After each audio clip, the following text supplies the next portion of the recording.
Hi everyone, আরও একটা short video তোমাদের সঙ্গে শেয়ার করতে চলেছি।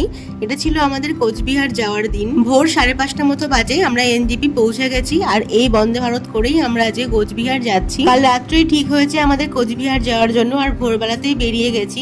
দুজনের চোখেই আমাদের ঘুম, কারণ কালকে রাত্রে ঠিক করে ঘুম হয়নি, আর আজকে সকাল সকাল চলে এসেছি। ভোর থেকে এত পরিমাণ বৃষ্টি হচ্ছিল যে স্টেশন পৌঁছতে গিয়েই আমরা অর্ধেক ভিজে গেছি।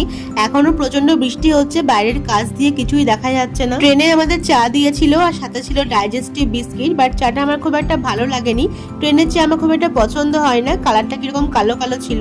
আমরা পৌঁছে গেছি আমাদের হোটেলে, আর রিসেপশনে একটা সুন্দর রাজবাড়ির মডেলও ছিল। আর এই হচ্ছে আমাদের রুমটা বেশ স্পেসিয়াস ছিল, আর একদম পরিষ্কার পরিচ্ছন্নই ছিল। দিক থেকে দেখাতে গেলে টিভি ইউনিট, তার নিচে কেটল, চা বানানোর সরঞ্জাম, এদিকে ওয়ার্ড্রব, আর এখানে একটা মিনি ফ্রিজও ছিল, আর পাশেই ছিল মিরর, আর মিররটা বেশ বড়ই ছিল। কালকের দিনটা আমাদের খুব এক্সস্টেড গিয়েছে, রাত্রে ঠিকঠাক ঘুমও হয়নি, তো টায়ার্ড ফিল হচ্ছিল। তবে মনে হচ্ছে যেন ফ্রেশ হলে ঠিক হয়ে যাবে। ডান দিক থেকে ছিল ডাবল বেড, আর দুটো চেয়ার, আর টি টেবিল। এখন ঝটপট করে ফ্রেশ হবো, আর তারপরেই আমরা বেরোবো। কোথায় যাচ্ছি সেটা তোমরা নেক্সট ব্লগেই দেখতে পারবে।